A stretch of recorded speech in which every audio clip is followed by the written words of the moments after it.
Alright, what is going on, guys? It is Storytime's of Crimes here, or Shane Dryer. So we are getting to that time of year. So today is going to be a series of story times. 6 in 1 today. Before I get into the story, let me just say that I will not put exact dates on these events. However, all these events did take place.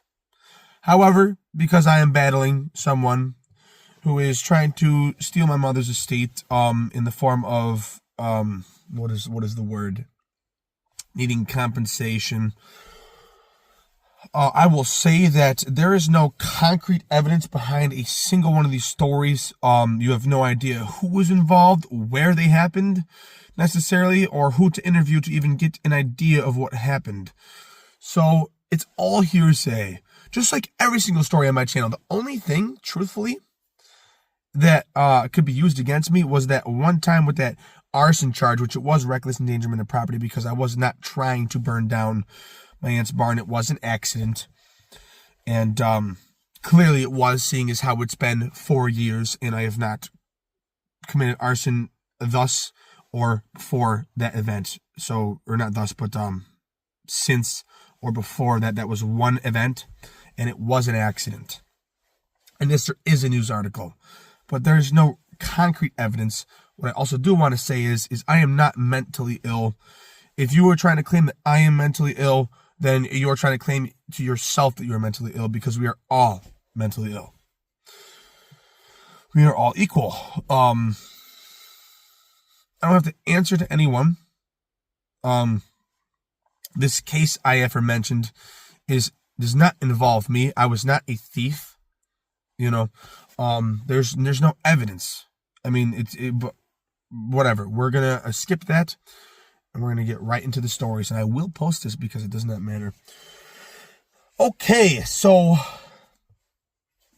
I am not sure if I told the story. I do not think that I did. So I will be retelling it. If I even did, which I don't think I did. No, I didn't. So the time frame of all these stories is from, it could be anywhere from January of 2024 to September of 2024. And, yeah. So,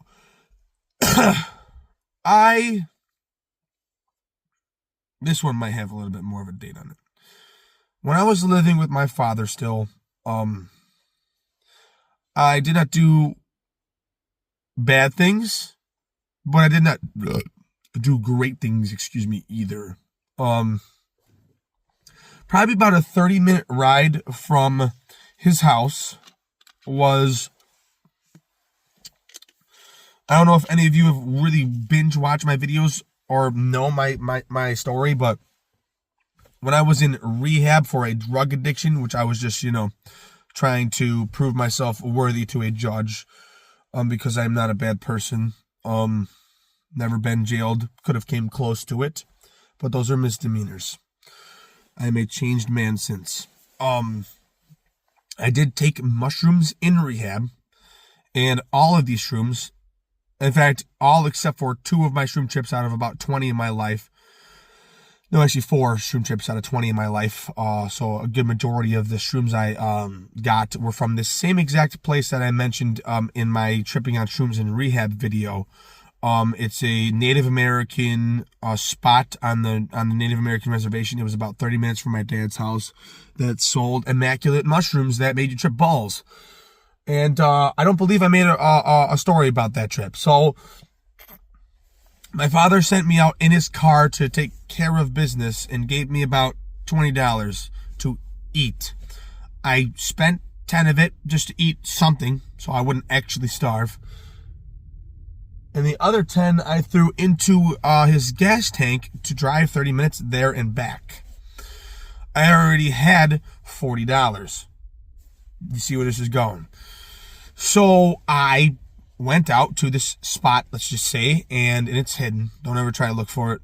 That has fuck tons of shrooms, and I have an inside hook on it. Not that I'm selling, and I will never reveal what it is or where it is. You cannot get anything out of me. I'm a human being. You cannot get anything out of me, and I'm not a rat. I love natives. I don't snitch. Besides the point. I went there. I pointed at the shelf and said, I want 4 grams of penis envies. And after he sold those to me, he knew me. So he said, dude, you're going to trip balls. I hope you know that. Because he knew that when I eat shrooms, I eat all of them. I don't take them anymore because I ate just enough to make me smarter than most people, which I already was. Let me take a drink.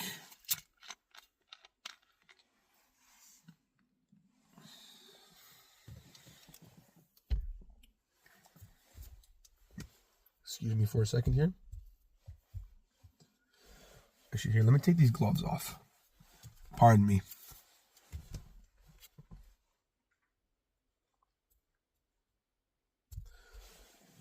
So, and by the way, yes, these did happen when I received inheritance. Doesn't matter.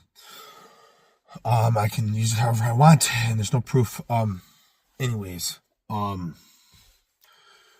my plan is, because I have a decent amount of this money left, my plan is in April of 2025, after this winter, and after, some legal battles with this woman, my ultimate plan is to become a truck driver and make even more good cash.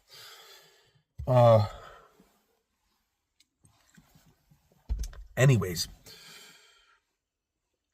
he looked at me and said, you are going to trip balls. And I did underestimate him. So I get back to my dad's, and about a week passes. I waited a week. I actually took these exact shrooms, which probably wasn't good, and I slipped them. You know how when you open some certain cars, they have like those little holes inside of the metal for random reasons? I stuffed it in between the metal and the fiberglass of the car in the trunk and left it there. My dad used the car a couple times while those were in there, which is funny but not cool.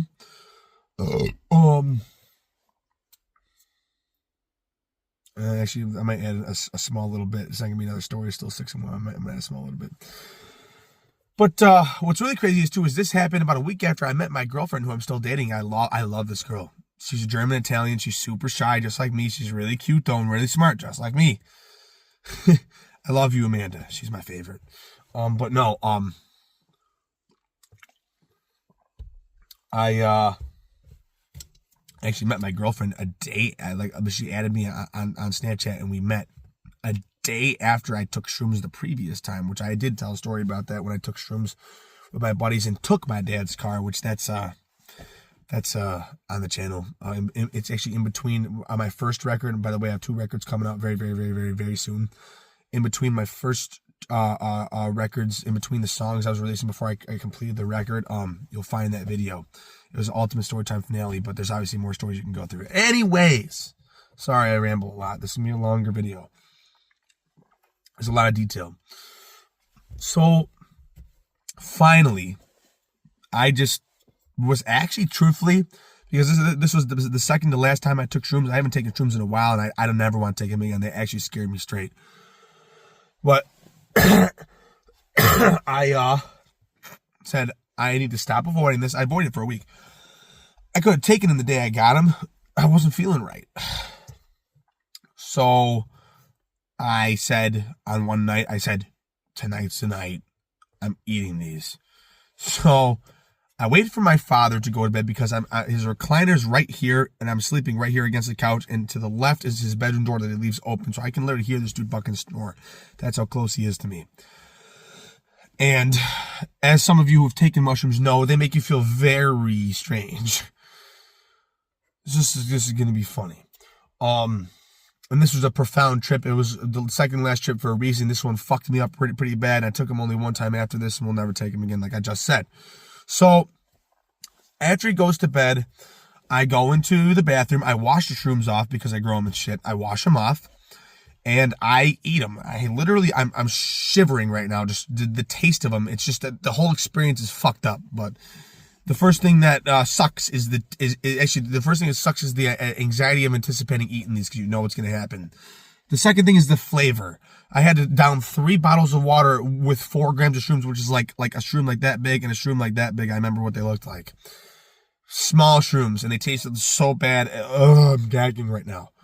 But I got them down, and most shrooms, it took like a half hour. These hit me quickly.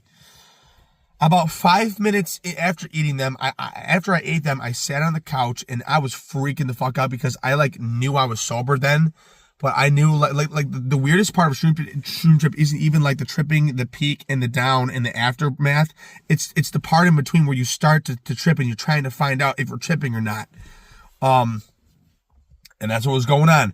I finally started to notice I was tripping when I started to not giggle out loud yet, but started to smile, and I started to get like tingles in the back of my spine. Dude, when you trip on shrooms, the one thing I noticed that was the same in every trip, the only thing that was the same besides the paranoia, was you feel like one with your whole nervous system. You can literally picture your nervous system. At least that's what it is. What happens for me every time. I can picture my whole nervous system, and I can just feel it, and it's tingly and shit. It's crazy, but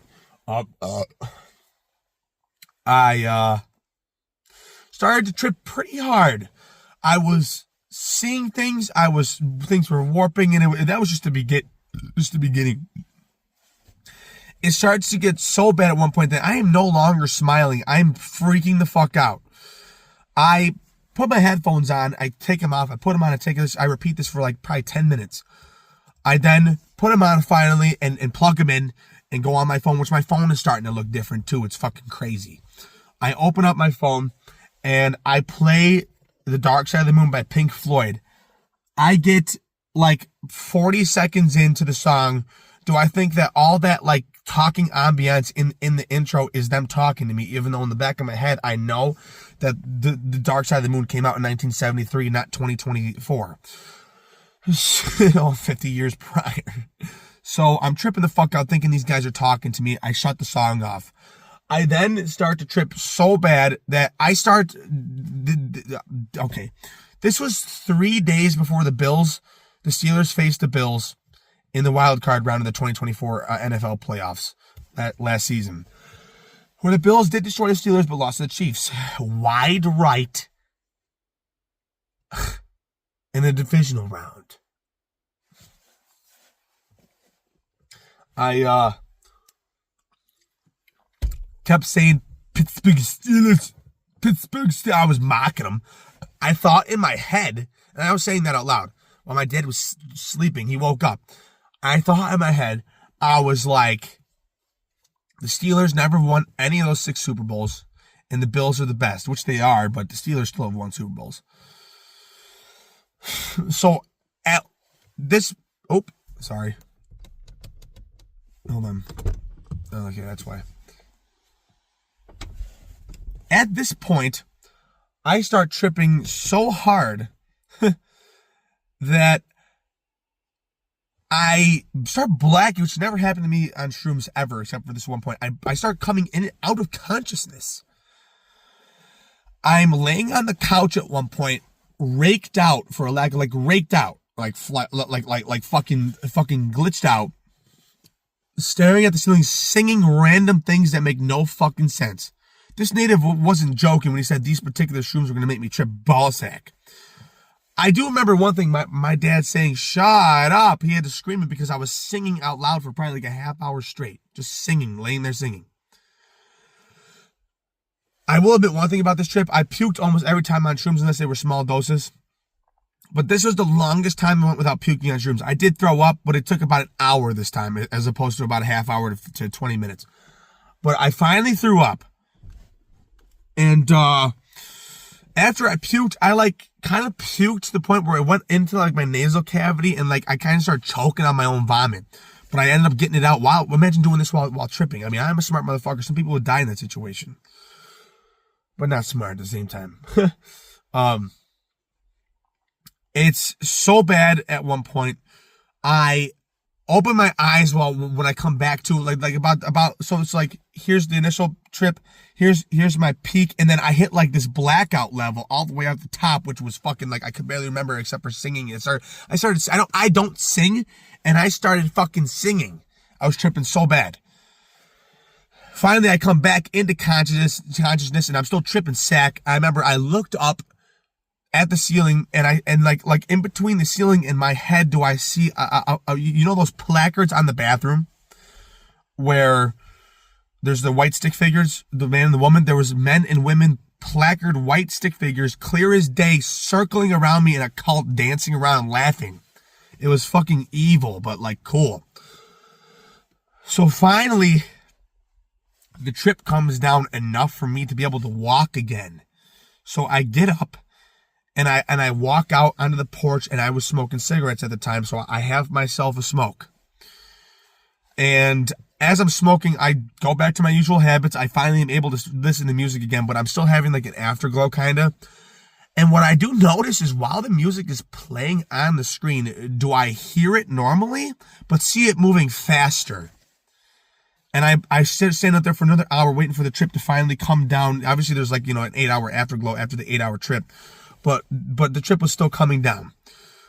So I listened as this went from the video being faster and the audio being normal to it finally syncing together again. Which is crazy. Shrooms are insane. And that was that. I walked through the next day like nothing happened, and my dad didn't even have any idea what happened. He asked me why I was singing, and I told him, and why I puked, I said I had the flu, and he said, oh, okay. So that was that story. I have them all written down here in my other phone. Okay, and these kind of do go in succession. When I went to leave after I received my inheritance, did my father try to stop me as much as he possibly could? I received my bank card, and my father was at work. Now, if I had tried to leave while he was there, he would have lost his fucking mind. And especially because at the time I was getting stoned and all that good stuff, was I a little bit more softer, meaning I would go along with things easier. See, now I don't give a fuck. But back then I cared, enough. So my buddies who were already on the way, I literally this day when I left my father's house to be on my own for the rest of my life, because I will make sure I work a job and get money. Because obviously when you receive inheritance, you don't live off of it the rest of your life. You work, which is what my mom and people did try to teach me. That's one thing they were right about, and I know it now. You contribute to society. I understand. Anyways, I wait for my dad to leave for work, and sometimes he would come back about 5 minutes after if he forgot something. I think he was just trying to catch me doing shit. So I waited about a half hour when he was gone to make sure he was at work.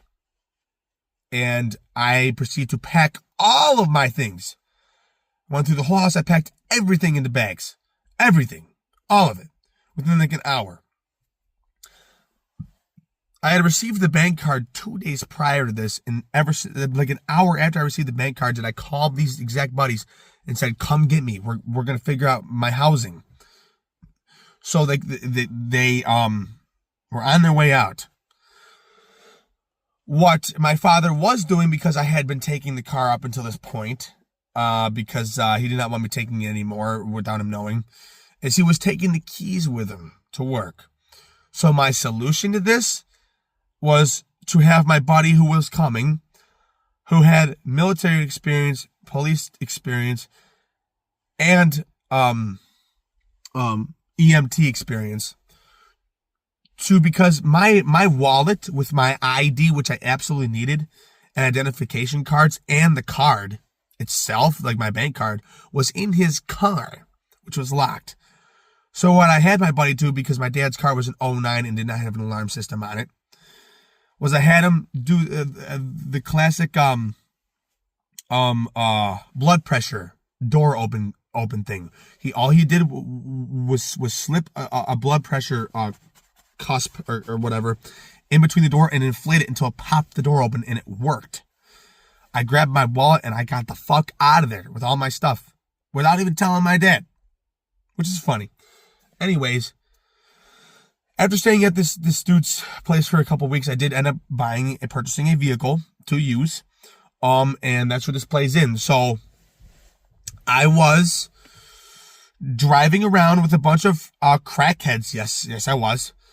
And they indeed were buying drugs without telling me at first.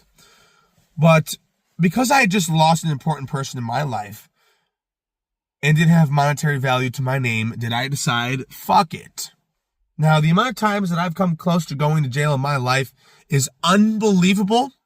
And I am so smart and so fortunate at the same time that I count my lucky stars and I do not misbehave anymore because I should be in prison. I brought these two fools to a 7-Eleven and I parked in the parking lot. Unbeknownst to me, there was a drug bust already going down at the nearby hotel, which had nothing to do with us. Where they went to buy the drugs was at a different spot. They walked. But what we did not know was that there was police over there until we found out later that there was police over there. And the police watched me drop these two off and watched them walk down the street and get back in my truck. When they get back in my truck, and mind you, I've been drinking and driving all day up until this point.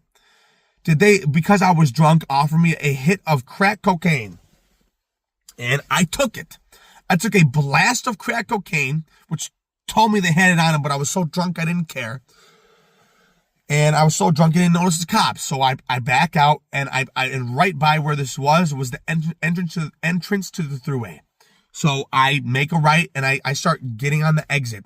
I get maybe 500 feet down the exit, about to go around the turn to get on the thruway. Does a cop pull me over? Does he come up to the window, notice that in my particular vehicle, the cup holder in the center had 3 cup holders, not 2, but 3. There's 3 open to 4 local alcoholic drinks. He clearly notices. But my buddy on the right is a Latin king. He's got balls. I am not a bitch either. I got balls. And his girlfriend in the back seat has balls, but also has epilepsy. Now, this plays in. So he plays it off because I am drunk, but also took a blast of cocaine. Did it kind of even it out enough for me to actually be able to seem sober? So the dude says, yeah, this is my body. They say this from all going to jail. This is my body. He is my designated driver. Yes, sir, I've been drinking. I'm sorry there's open containers in the car. I promise it won't happen again. Those two, they had warrants for their arrest, and somehow, with all of us pretending to be sober, did we convince eventually another car comes up, all 3 of these cops that came up to our car, that I was sober, they were inebriated. Now listen to this. At one point, the cop comes back to give me my license, and he goes, "You seem animated." And I say, with a ballsy tone, I say, "Of course I'm animated. I'm talking to a police officer. I'm gonna be a little nervous." And so he says, that's a good point. He says, "That's a good point." And he comes back. He goes back to his car and he comes back. And he says to me, now here's the key if you get pulled over. If they say, "Step out of the car, we're searching the vehicle," get the fuck out. However, if they say, "May I search the vehicle?" or "Can I search the vehicle?" you say no. Because listen to this. He comes up to my window. I didn't know this at the time till they told me. He comes up to the window and he goes, "May I search the vehicle?" And I look over, not knowing that if they say it differently, that you can actually be let off. I said, "No, absolutely not." And I swear on God, and he's real. He said, okay, have a nice day. Handed me my license. I took it, started the engine, rolled the windows up because we had the windows down, and pulled away. This cop followed me down the thruway, and I took us right back to the hotel we were at. Followed me down the thruway for about a half hour before, when I finally got off at the exit I had to get off of, did he keep going straight while I was drunk and high on crack the whole time. I'm smart, but not. So that should be my theme. I'm smart, but I'm not. So I don't learn from this, and I spend the next 2 days in the hotel smoking crack, because at that point I had relapsed, and doing whippets, which is nerve gas. It's nitrous oxide. It makes you fucking stupid. So what I would do was I'd take a blast of crack off the stem, inhale it. One of the other guys, and we would all take turns doing this, helping each other with this, would inflate a balloon full of nitrous oxide, and I'd blow my head of crack out into the balloon and hold it with my hand. I would hyperventilate to take the blast I'd just taken, to give myself oxygen, and then I would hyperventilate again into the balloon, inhaling in and out the blast I had just taken with nitrous oxide. And when I say, like, I got a bell ringer, and the only time I got a bell ringer was when I had done the nitrous oxide with the crack, which is crazy, which I blew into the balloon with the nitrous oxide. I got a bell ringer so bad my ears rang. So finally we say, okay, let's get out of here before the hotel notices we're doing drugs. The fact that I'm still alive today is a miracle because of fentanyl. It's all, if you take all the circumstances into effect thus far versus what you're also about to hear, I'm lucky to be alive. And everything you've heard on my channel, I'm lucky to be alive and free. And there's no proof of this. It's actually insane. I love it though. I love it. It makes me so happy. So I decided to rent an Airbnb, which my account has since been suspended because I trashed this fucking place. I rent an Airbnb for 6 days straight. And while I'm at this Airbnb, do I have about 20 different people through the whole 6 days come over that I know, or that these other people were acquainted with? Do I smoke so much crack cocaine that I am astonished that my heart did not explode and I'm still alive? It felt like it was coming close. I'm so happy to be clean right now and forever. But did we trash that place? Absolutely. Because what finally ended up happening was I said enough. I was so done with the insanity. I said enough. I had to have my buddy's sister come over there and cause a distraction to get these crackheads out the house and lock the door because they were that obsessive.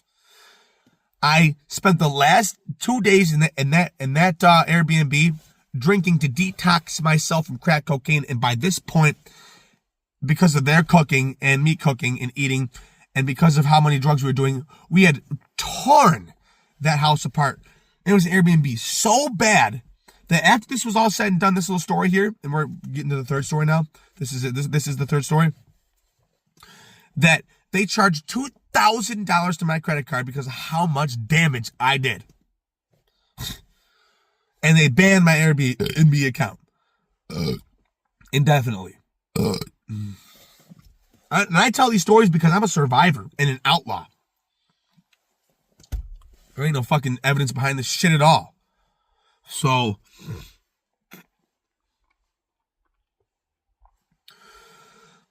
the last night I'm there, do I have all my good friends come over who don't do hard drugs, but knew I had just done them. God bless their souls. They're still my friends today. I love you guys. They come over, and at this point I was trash drunk and I was still smoking, which I have actually quit smoking. I'm proud of myself. I was still smoking. So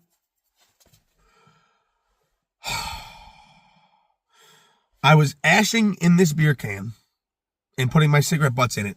This one beer can, surrounded by all the ones that were already open, and some were half full, and I was drinking through all of them. But had kept a mental record of where the one that I kept it right in the middle, the one that I was putting my cigarette butts and ashing in. Kept the mental memory up until the point I was so drunk that one of the people came in the house and I wanted to show off, right? So as soon as I walked in, I just grabbed the nearest beer and chugged it. What I didn't realize was that this beer had a cigarette butt in it. And I swallowed a cigarette butt. Ugh.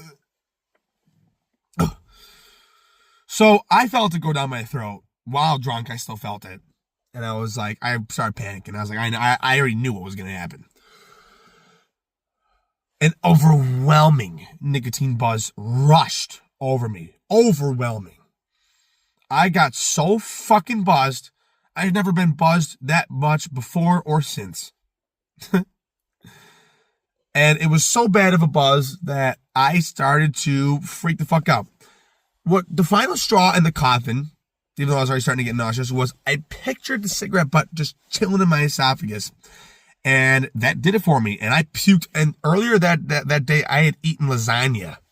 So does this reddish orange vomit come all over this fucking Airbnb house carpet? On top of all the dishes and cracked fucking crumbs and stems and broken glass and shit was everywhere. It was fucking horrifyingly trashed. So that was basically that story. Crack binge in an Airbnb. Nothing much really happened, but did I smoke a lot of crack cocaine? Hell yeah. But that was not fucking cool. And by the way, I know I've said it before, but all these stories, just because I've done it and survived, and I'm an outlaw, yes I am, and I'm not proud of it, but I feel smart that I escaped and there's no proof behind this shit. I feel like a fucking god. But no one is a god, and you can die very easily doing this shit, which is why I got clean permanently. And even stopped smoking cigarettes. The less vices you keep in your life, and keep a girlfriend and a healthy life and pay your bills, and then eventually work, which I am working towards. I don't want to truck drive during the snow. It's about to get really snowy and shit. I want to get used to it before I learn how to do it in the snow. But besides the point, be responsible. Take care of your fucking family and yourself more so than anything. We'll get into this next story. Story number 4.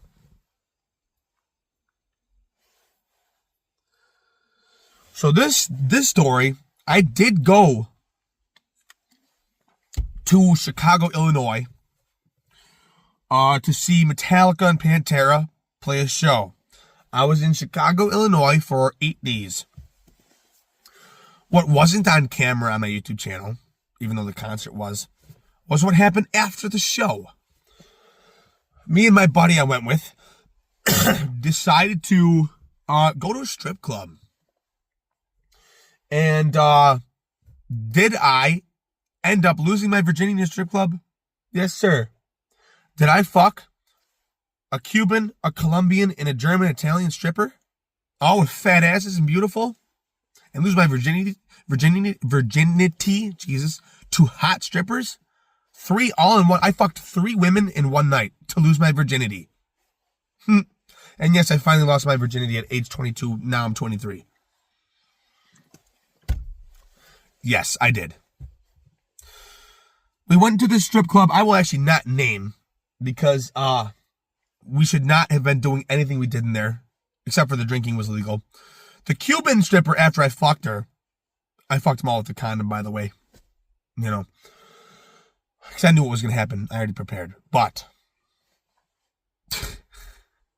this one's actually, I know I should be proud, but I'm not proud of fucking women for fun. It's not fun. It's bullshit. But, I did. This fucking car. I can't stand it sometimes. There we go. So, the Cuban, of course, had good drug connections. This is the last time I ever did a hard substance, and never will. Did I tell my buddy that she told me in the room that she had coke after I fucked her, because she snorted some coke off the table before I fucked her. And she came back to our table, and I told my buddy she had coke. He bought a fuck ton of it because he had money as well. He bought a fuck ton of cocaine. And after we fucked these strippers, we went back to our Airbnb, another Airbnb that he rented this time because my account got suspended. And I snorted 2 lines. This dude snorted like 15 lines of cocaine. And it was so bad that even though I was geeking out, I had to look at him and say, stop. Because he looked like he was about to have a heart attack. I told him to stop and I saved his life, I think. He's still alive, thank God. Yeah, I mean, that was a shorter one because, I mean, I can't really reveal too much detail about that because what happened there was highly illegal. You cannot just fuck anywhere you want. You know, you can't have intercourse anywhere you want with someone. It was pretty illegal, so I won't say nothing. And again, this is not condonable. This shit is fucking awful. Which is why I have cleaned my act up. That actually was the nail in my coffin. Was disrespecting God by losing my virginity to 3 women in one night. That's disrespectful to God and the Bible and everything. You know, and I have a girlfriend now. And that's one thing I don't do. I don't cheat though. I will put that out there. I'm not a cheater, at least. But still, losing your virginity, not good.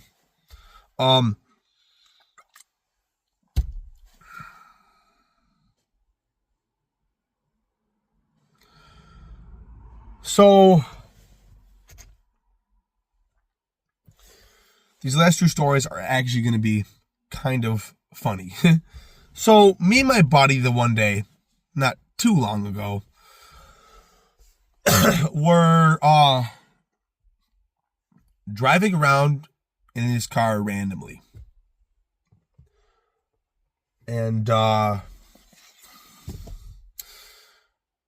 instead of going, because if you made a left, you would get to his buddy's house, which is also my friend. We're all friends. But if you made a right, there was an entrance to a cemetery, which he almost never goes into. It's near where I live. So we go into the cemetery, and we're driving, and this was about a little while before I got my eyes fixed.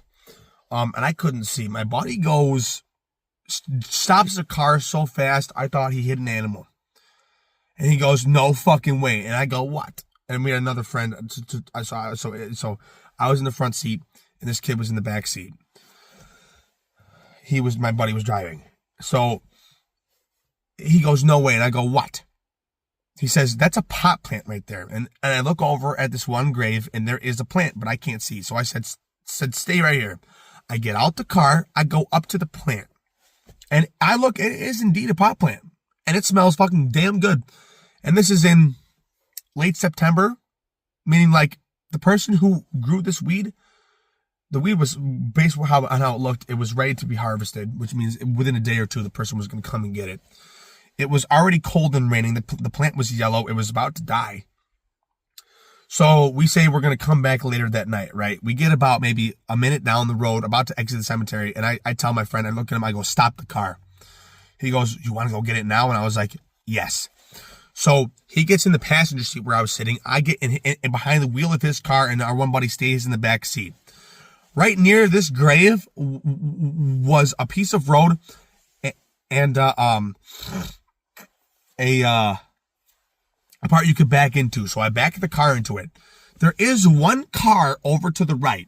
So my buddy who owned the car, who was sitting in the passenger seat, we all get out. He gets in the back seat, and we leave the car running. And he gets down. And me and the other buddy, who was originally in the back seat but was now out of the car, go up past we walk right past the pot plant to a grave. I pick a random grave, and I'm telling him this the whole time. I came up with a plan on the spot. For about 2 minutes until this person who was checking out their grave leaves, I pretended so no one would see us stealing this plant. And it was raining. We got lucky that day. I pretended to feel sad. I pretended that the person whose random grave I was standing on top of was my relative, and was showing him my dead relative's grave. until that person left. As soon as that person was out of sight, when they got in their car and drove like around the corner, away from the trees where they couldn't see us, I said, no, now go. So him and I run up to the plant. We both grab it. We uproot this plant out of someone's grave, which there's a fucking American flagpole attached to it. And we sprint over to the car, throw this tall ass weed plant in the car, and speed off. It takes about 15 minutes from there to get home. I pass by 3 cops who don't even notice that there's a plant sticking out the window of the car. Or maybe they do and they just don't pull us over, don't think anything of it. Got really lucky. We get all the way back to my house. We treat and hang upside down, dry, cure, and we're still burping the lids. But I'll tell you, this fucking weed smells phenomenal. And my buddy did smoke some of it. It's gas weed. So we got about maybe 4 or 5 ounces of weed for free. You want to know the best part about being in a cemetery is, again, it's all hearsay. No one saw what happened because we would have been fucking knocked on our door by this point. It's been a while. No one saw what happened. And we disposed of the flag in a proper spot. There's no cameras in cemeteries, which is the best part. And it was raining that day. There was less people there. So we got away with stealing. And also, you can't actually grow marijuana on public property anyways. So even if anything were to come up, which it won't, it's right there. And there's no, I know I keep saying it. You know how happy I am that almost 95% of all the stories on my channel have no solid proof behind them. But I can assure you they all happened. But it's all hearsay. Fuck you. So, in the weed, we still got it. So, this next story, involved a drunk incident in between January and September. I was celebrating my one friend's birthday at my home and decided to get the most drunk. At one point, that Captain Morgan story, way in the beginning of my channel, was the most drunk I had ever gotten in my life up until this year. Did I take 2 shots of tequila to start out this drinking binge of that night and drank 30 beers, and did I not buy beer for everyone? There was about 20 people there. It was so bad at one point. This is how this goes. After about 2 hours of all of us drinking, I drank about 30 Twisted Teas, which is a lot of beers. And all my other friends had drank a lot too. Did everybody start turning on each other, which is what humans do when they drink? Do we get fucking retarded? Everybody started fighting and shit, except for me and my buddy and a few other people who are not, don't fight no matter what. We're not stupid. So at one point, it's like 2 in the morning and everyone's running through my yard, screaming at each other. People were fighting. Someone kissed someone randomly, and it was getting like really disgusting and evil and like bad. So I decide to walk maybe like 3 minutes down my street, which is where my other buddy lives. And I decide to take refuge there, but I didn't end up taking refuge. I was so drunk and pissed off from everyone screaming at me that I had actually taken my hand and like squeezed the beer can so hard that unbeknownst to me, because my nerves were numbed from the drinks, was I slicing my hand open pretty disgustingly without even noticing it. At one point, my buddy goes, "Is that blood on your hand?" And I look at my hand and it's drenched, like my entire hand is red. That's how much blood was pouring out of it. And so I start to flip the fuck out. This kid can annoy me sometimes when I drink. So I said, "Fuck you, I'm leaving." As I'm walking down the road, I'm screaming bloody murder because I'm so drunk I can barely walk or function. I'm getting like dysfunctional and delusional. This is why I stopped drinking too. So I walk down the road, and usually when I get drunk, I end up in the woods for some reason. And this happened again, and this is by the grace of God. because I was screaming and everyone was screaming. We were throwing a party for about 3 hours now at this point.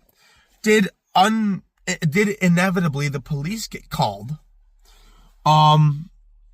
But at this point, I was in the woods right by the road, just where I couldn't be seen, but what I was able to see. Because when I saw the lights coming into the park, even though I was drunk, I knew already that it was going to be police. So I crouched down in the woods I was at and sat perfectly still. Hands still bleeding. I proceed to sit perfectly still and watch 3 cop cars come into the residential community that I live in. And after they are out of sight, where I am is in a ravine where there's water and the road's right here, and here's the ravine. There's the water, and then the water goes under the road. I climb up the side of this ravine like a mountain man with my hand bleeding, getting all infected. And I reach the top of the ravine where the houses were. And I proceed because there's a road here. There's an entrance to the park here. And to the right is my house where these police are going. Or so I think. They actually don't end up getting to my house because someone called the police but didn't know where the ruckus was actually coming from. So either way, I'm thinking they're at my house. So I said, I am so drunk right now. I can usually deal with cops, but I'm so drunk, I'm inevitably going to the jail tonight unless I escape. So I already knew that there were next to my park was another trailer park. And right next to that park is a set of woods where I was homeless, where my homeless stories are from. And so I decide to hug the property line of all these houses straight down. So here's the houses to this park, here's the woods, and if you go straight, here's the other park in front. And so as I'm running along these property lines, I fall probably like maybe 30 times up until I reach the clearing of the next park. And it literally takes me like a minute to get up each time. That's why I said I've never been this drunk in my life. I was so drunk I could barely even walk. I could barely stand. I was like gone. So at one point, even though I'm drunk and I can't literally stop it, I can still pick up on the fact that I'm making a fuck ton of noise, fucking hitting trees, falling, and fucking cracking sticks and leaves and shit. So I, at one point, run through someone's backyard and a dog goes off, barking. Do I notice two sets of flashlights point in my direction, but pretty far off away where they didn't actually see that it was me, but they knew that possibly something, because the cops were looking for us. But luckily my friends, when they saw the police, actually went back into the house before the police saw them, so the police never ended up finding any of us, thank God. But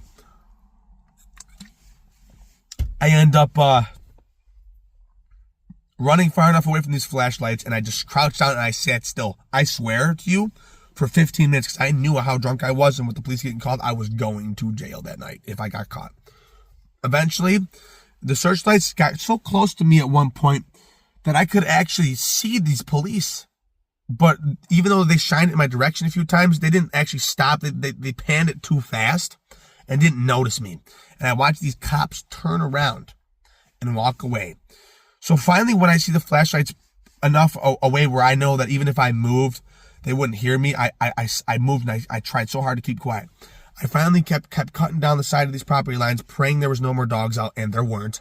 And I finally came out to the clearing of the next park. I still didn't trust the cops to not be still lurking around all the areas, so I cut through the park, ran up the road as quickly as I could, made it to the trail, out of breath, and then I stopped at the end of the trail and sat there for a minute to catch my breath. I ran up the trail, and sure enough, probably about a minute after getting out of sight, I was still able to see the road, but I was still out of sight. Do I see a cop go down that road? Dude, my luck is unbelievable. So I make it into the woods. I stay in the woods. I'm so drunk. I lay on the ground in the woods in semi-cold weather for like 3 hours. And finally, I decided to call my buddy, because I assumed this dude went to jail. I call him, and his girlfriend answers. And I'm like, here we go. He's in jail. She says, are you okay? I go, yes. I cut my hand. And by the way, I did eventually, while the cops were looking for me with their flashlights, I was compressing my wound.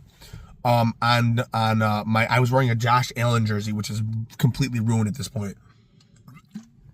And I ended up later when I got home treating the wound, and it was infected, but it's healed now. I lived again. So, but no, I waited about 3 hours, and then she said the cops did show up to the park, but they're not in your house. Your one buddy's waiting for you. Come back, because my one friend did end up staying because he was waiting for me to return to my house to make sure I was okay. So, she said, my boyfriend's asleep. You can come back to your house. The cops did show up to the park, but they did not catch us. We're all good. So I trusted him, and I walked back to my house through the regular way, through where the parks connect, and I got all the way back, and of course there's no police around. I got lucky again because I still was kind of drunk, even 3 hours later. I got back to the house. I laid down. I went to sleep, and that was that. Now that's all I got for today. I'm gonna end this in 52 minutes. I love you guys. I'm gonna watch this back to make sure it's not fucking shot, which it isn't. But I love you guys. I am clean and sober. I will stay clean and sober, and I promise you guys that this time. I'm happy with life now. I'm not tied to anything. Not alcohol, not pot, not any hard drugs, not even nicotine. I quit smoking too. Notice I haven't been coughing. I'm completely clean and serene. I will avenge my mother. I love you all. Peace and love. Take it easy. Gang, gang.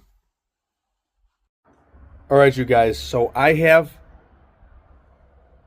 when you see this video, it will be coming on the same day in succession with the video I made about a month ago telling all these story times. I do have this last story, and actually, for a change, I am not the one guilty here. And it's kind of interesting. Besides cigarettes, which I did relapse on, I have been clean and sober for 2 months, literally right after this incident. I will not be posting this or the previous video, which is funny because I was watching the previous video. I actually have court today, November 14th. I will not post this till my innocence is proven. This is going to be a long story.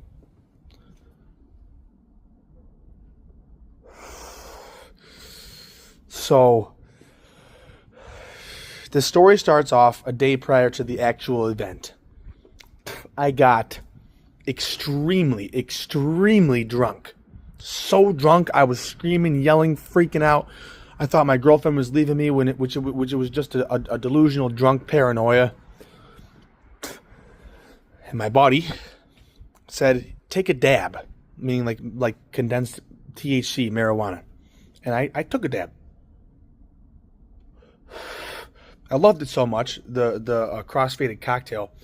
I took 3 more dabs and fell asleep. Before I fell asleep, I started to rake out again, meaning like paranoid twitch trip the fuck out because I'm high on 4 dabs and drunk. I start seeing the Buffalo Bills, the 90s Bills. I start seeing Pantera. I see my father. I see nothing but the 1990s, but that's immaterial. It was funny, though. Eventually, I finally fall asleep, and I wake up. This was at midnight till about 5 a.m., and I fell asleep, and I woke up at 6 p.m. this day. And I took my Toyota 4Runner out for a night drive, which I have not taken a night drive since either. It's been 2 months. I used to night drive all the time. I will never do it again. Listen to this. So prove I'm smart. When I was behind the wheel of my car, on God, for a change, I was not high or drunk. I was not inebriated at all. Around where I live, there's a Native American reservation, and there's a traffic circle in the reservation. And I was on my phone, though. I was on my phone. And that's what I got pulled over for. Now, some people can smoke weed and be fine. See, for me, I have to wait about a week after I smoke weed for my shaky anxiety to go away, which is why I stopped smoking weed. It's just a win-win overall. But when they pulled me over, the troopers talked to me for about 20 minutes before asking me to step out of the vehicle for a consensual search. I was smoking a cigarette. I will admit I had not showered in a couple days, and I looked like shit. My car, which I have kept clean since, was trashed. And so they must have assumed I was a drug dealer.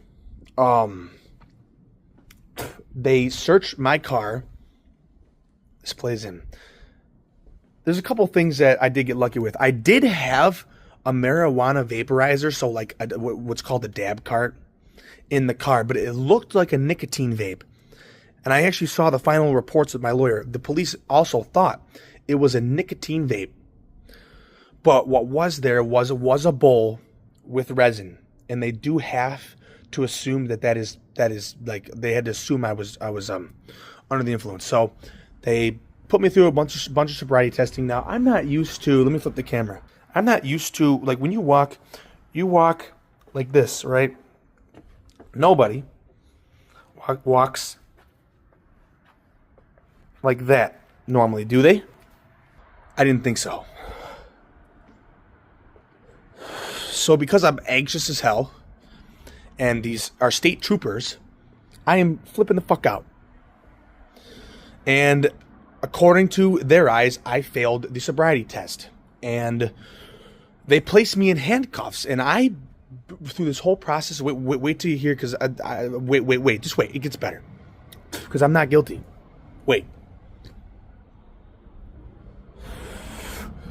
I submit to a alcohol breathalyzer, which comes back 0.00, which is no alcohol.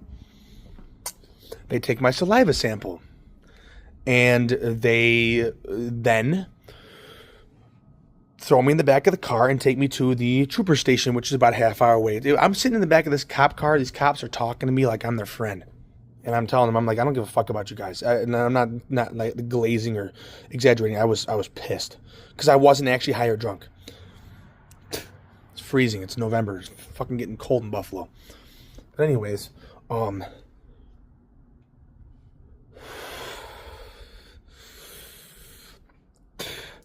we get to the police station, they run me through a plethora of sobriety testing. They take my saliva sample again. They take my blood pressure to see if I was like, my heart was beating fast. They take my fingerprints, obviously. They put me in the room at one point and turn the light off and then like turn it back on. I can't even describe to you how complex the sobriety testing is. I wish I was exaggerating when I say I was in the trooper station for 6 hours. I got pulled over at midnight. I was let off just as the sun was rising. And this was back in August. So understandably, I'm fed up with it. So they take my saliva one more time. And this time they let me see the results. And it does come back positive for marijuana. But the thing about marijuana is saliva is just a baseline, right? Yes, you can see that someone has marijuana in their system, but you can't tell if they're high in that exact moment. See, me, I'm not even trying to glaze, and I'm not going to lie to you guys. I'm an extremely high-strung, anxious person, and it can seem like I'm fucking high as shit when I'm actually not. It sucks, but you'll hear the measures I've taken since. And I do have court today. This is my third court date. I get to a point after 6 hours of sobriety testing that they finally say, okay, we're going to release you, but you have an appearance. It was in the town of Brant, in New York, which is really close to this reservation. Bumfuck ass town. Fucking when I went in the courtroom the last 2 times, there's almost no one there. It was fucking bullshit. But besides the point, I won't be posting this till it's done anyways. But by the grace of God,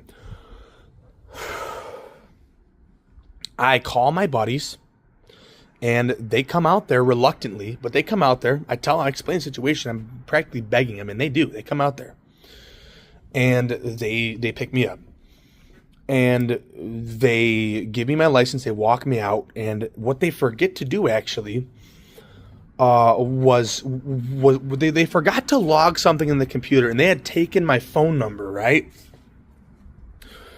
Well, about maybe a half hour, because I was 45 minutes away from home, about a half hour right before we got to my house, they actually called me asking for that information because they said their computer system bugged out. And I said, sorry, I'm already gone, and I hung up the phone. But wait. So I'm not sure how it works, but regardless. So when I go to bed pissed off, livid pissed, and I fall asleep and eventually sleep almost for 2 days. I'm so fucking anxious and depressed and upset, thinking I'm going to get hit with a DWI when I wasn't even intoxicated. And I start brainstorming. So the first thing I tell myself is I'm quitting. So at this time, I'm just smoking weed, drinking, and vaping. The first thing I quit is the marijuana, actually. Which for everyone is different, but the marijuana had to go first. Got rid of that. I still kept drinking a little bit, and obviously I was still smoking. I'm only smoking out because I'm nervous about court, but it'll be over soon. So I eventually end up quitting alcohol as well. And around this time, this is about 2 weeks now after the incident. My court date is another 2 weeks ahead. I speak to my buddy who is connected, we'll just say, and I got one of the best lawyers in Buffalo hired to defend me, and he's a damn good lawyer. He's defended some high profile shit and been successful. The charges these guys hit me with, and I remember I read the whole sheet because I was going to make sure I had everything, and I'm ready for court today. They hit me with, because I wasn't wearing my glasses, didn't have mommy, they hit me with driving without restrictive lenses, failure to update my address because the license I had at the time had an old address, and they got me with the driving while texting or whatever, which I actually was just changing a song, which is crazy when they pulled me over. And obviously impaired under drugs, which is marijuana. And so I go to the first court date. The judge says, we're waiting for the lab results. You know, we're waiting on a process. So I go back to my lawyer a few times, and the second time I go back to him, the paperwork comes in. It's right on paper that I was not, my blood alcohol, or not my blood alcohol, I didn't take my blood, but my breath was no booze, none. That's already going in my favor. What my lawyer recently told me was that,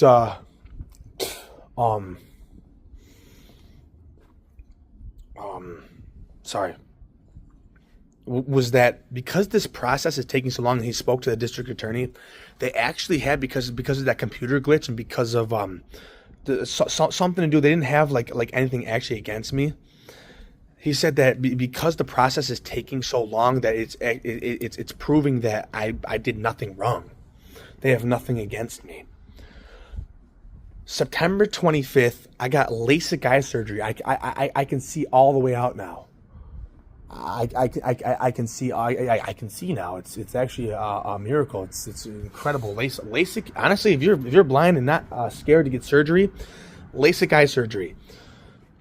It's painless. It's basically effortless. You just can't move your eyes for the 10 seconds they do each eye. After getting my LASIK done, I went to the DMV. Now, in my photo also, I had long hair at the time. My hair's getting a little bit longer, but at this time it looked perfect. I update my license my actual license 2 days after I got the surgery. I went to the DMV, told them I had LASIK. They retested my vision. My corrective lens restriction is gone now. I have a new, cleaner photo with shorter hair, and I updated my address too. Wait for this shit. I can't wait to post this video.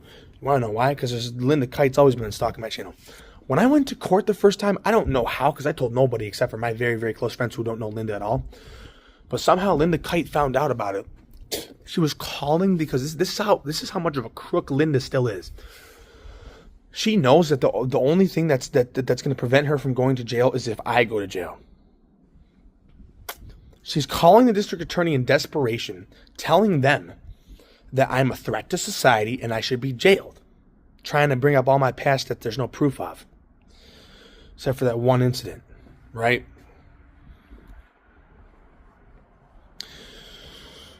My lawyer then tells the DA to never speak to that woman again.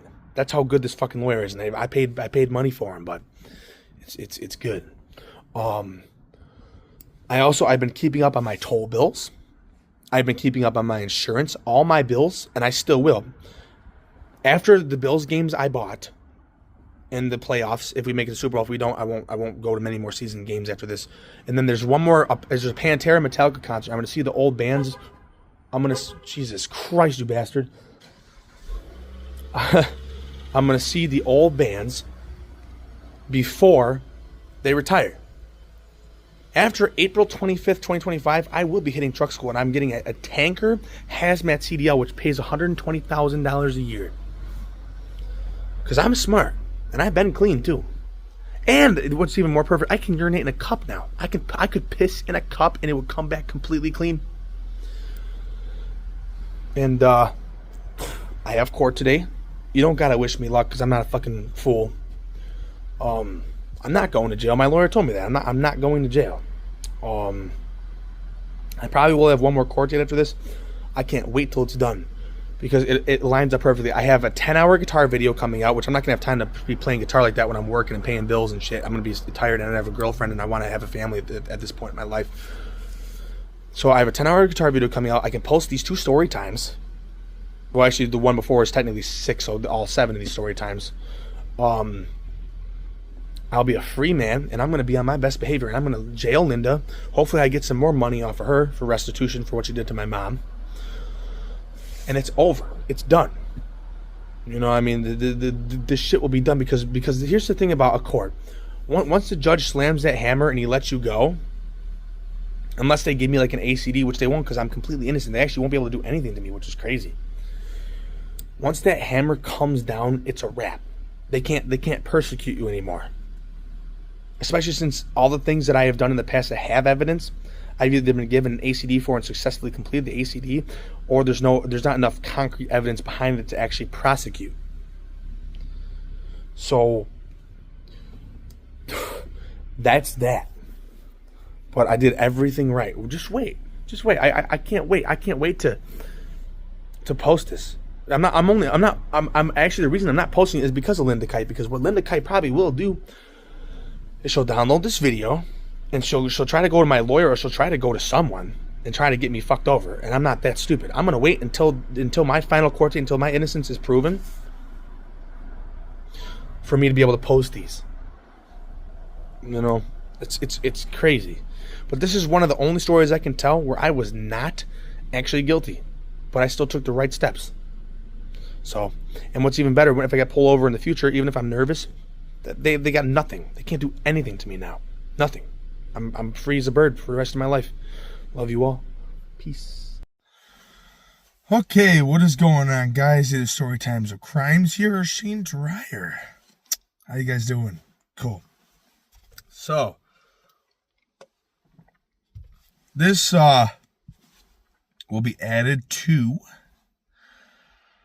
This video will probably be about a 2-hour story time, which will be the longest, not this exact video, but the all the clips clipped together will be roughly 2 hours, possibly a little under, or could exactly meet the 2-hour mark.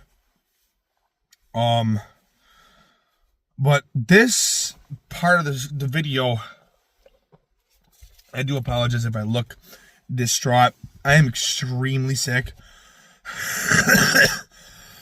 I have pneumonia. I've been asleep for 7 days. I would say in the past 7 days I've gotten, or not gotten actually, usually this is how you describe it. I've been awake in the past 7 days for probably a maximum of like 30 hours. Which I should be awake in 7 days times 24 for probably more like 70, 80, possibly even 85. I've been sleeping quite a lot. And I don't do that. So I'm definitely sick. I am not a fool though. I will heal. I would like to inform you people that besides photography, some base videos, and maybe a video here and there, my uploads are going to be spaced out a little more because my life is taking a turn. As I've described over and over and over again, but this time I have been completely clean and sober for now 5 months. I did relapse on nicotine, and I did quit that about 10 days ago, which is probably why I developed pneumonia. And I will tell you people, in our generation specifically, so by the way, a lot of you are soft and just are wannabe hard gangsters, which that gangster shit has been around for, 20 years, maybe 30, 40. It's fucking stupid. I think it's the dumbest shit in history. But anyways, besides the point, the vaping, I think is disgusting. I think it's destructive, and you people are doing a number on yourselves very quickly, because the way I felt when I quit this for the second time, let me know that if I relapse on this again in the next 2 months, now I could probably smoke a cigarette again in like 6-7 months and have a cigarette here and there. But that's how nicotine gets you. I can't think like that. Same, like I have not done many drugs, but I have done enough. You've seen my channel. Every story on my channel is true. Obviously, there's no proof behind almost all of it, and even if there is, it's already been resolved. What doesn't matter is what happened then. What matters is who I am now. So there's that. What I do want to say is this entire video, the recordings were made in the past 2 months. I have been clean and sober for not 5, actually completely clean and sober for 3, but I've been clean and sober off of everything since I was last in rehab, which is good. All the stories that you see in this video, I know they're true, but no one else knows. It's all hearsay, and it cannot be used against me. And I won't let it be used against me. That's bullshit.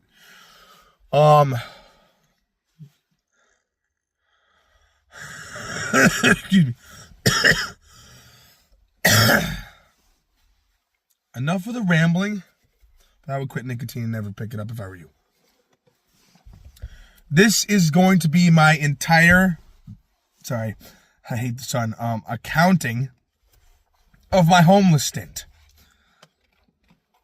And the reason why I will be truck driving, that's where I was getting to. I will be truck driving for Hazmat CDL for the rest of my life. I will be making mad money. I've already invested my mother's money, reinvested it into a stock firm that is well-renowned, I won't say where, well-renowned, well-known. And the guy told me probably if I leave the stuff invested and keep, and that's why my whole point is to work, keep my house, keep my small life, keep what I enjoy, work, and keep dumping money in these stocks. My hope is about maybe age 50, I can sell them all. I can sell everything and just relocate and disappear and die that way. I am going to live a good life. Linda Kite, people like Linda, losers, shit talkers, gangsters, robbers, murderers, I will not be associating. And my hope is eventually is to live in this neighborhood I'm in now, which is not, rich, and to act poor. I am not going to surround myself with anyone. I'm going to sleep with protective measures next to me. I am going to shut people out of my life and make a fuck ton of money while doing it. And my hope is that, with my wife and kids, and, with the retirement at about age 50, my hope is that my kids at 18 will either go to the military, try to join the NFL, or become famous musicians. Or do whatever they want with their lives as long as they are independent and not reliant on me constantly.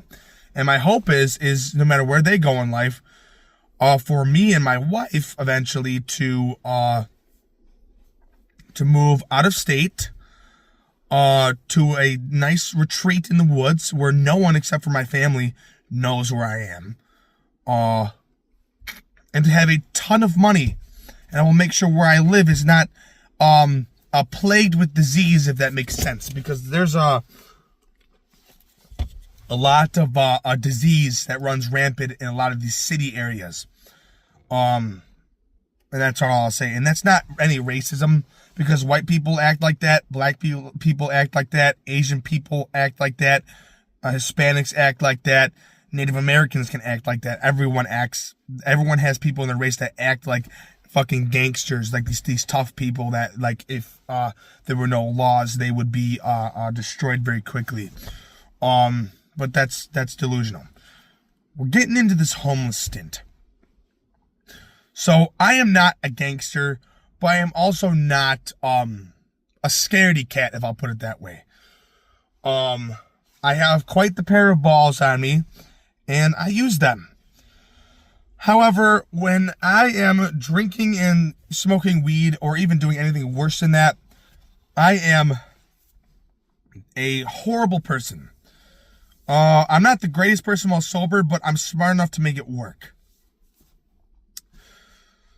So, when I went on this homeless stint, I had gotten busted in my rehab at that time, before going back into rehab and all them other stories came about. This is in late July of 2022. Did I get fucked over for the triple C's? I was eating cough pills. If you don't know what triple C's are, they're cough pills. You take them, it makes you trip. There's stories on my channel. It's got a chemical called DXM, and if you want to find it, it's about DXM. None of this stuff is cool. And before I even keep going even further, disclaimer, none of this is cool. But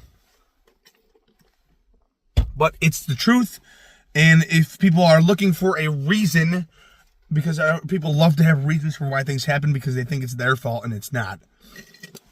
It's mine. But if you're looking for a reason why I'm cutting people out of my life, this is why, because I will never, no matter what it takes, end up in a gutter again.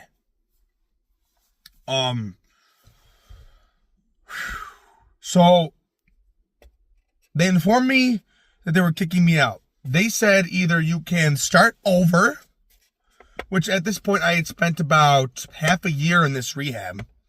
They said you can either start over at a new place, which I did not want to do, or they said you can go home. Now, I didn't have a home, but I chose the go home option, and over time it came out into the office that I was not going home and I was going to leave and up and walk out. They pleaded and attempted with me many, many, many, many times to not leave. And they had already given me a second chance.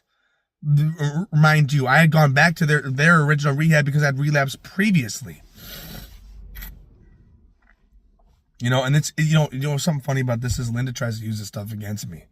Like I'm some menace to society when all I've done is drugs. I've never been in a fight in my life. I've never owned a gun or had one in my possession.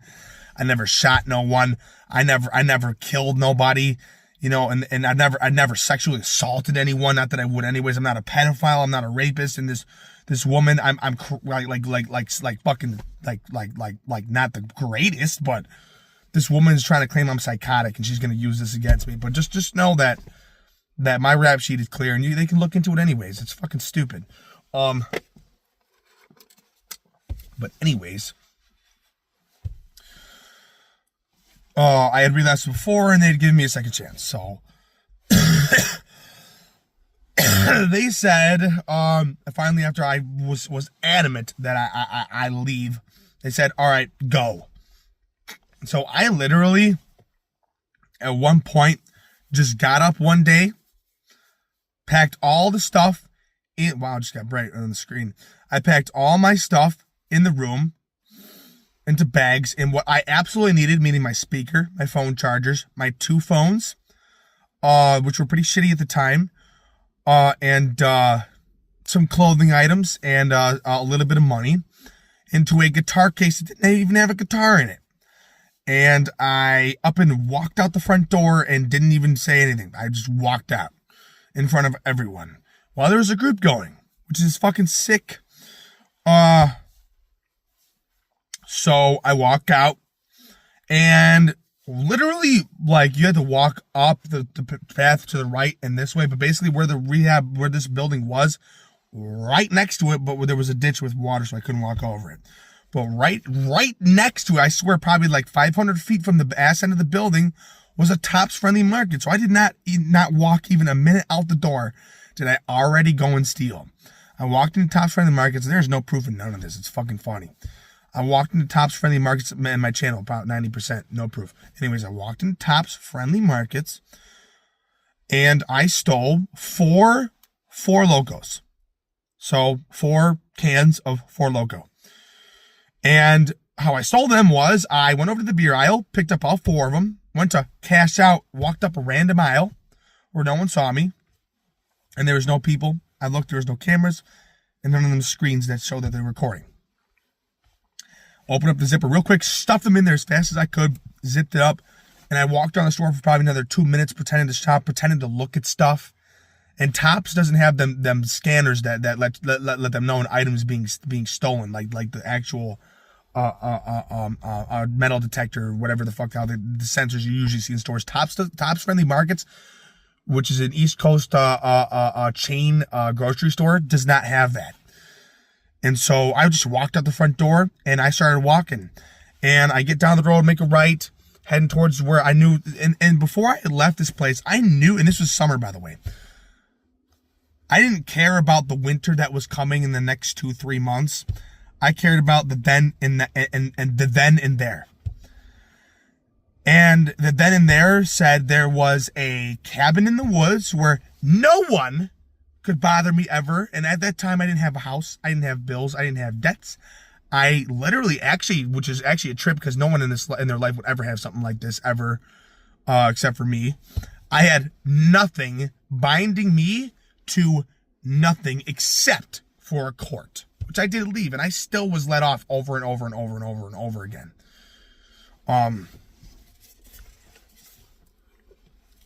But there was nothing tying me to it. So, at the exact moment. So, I start heading towards this cabin anyways. I start drinking these 4 Locos. This is the first day of being homeless. Drinking these 4 Locos. Shut my phone off. Didn't have Wi-Fi anyways. I know where I'm going from this point to get there.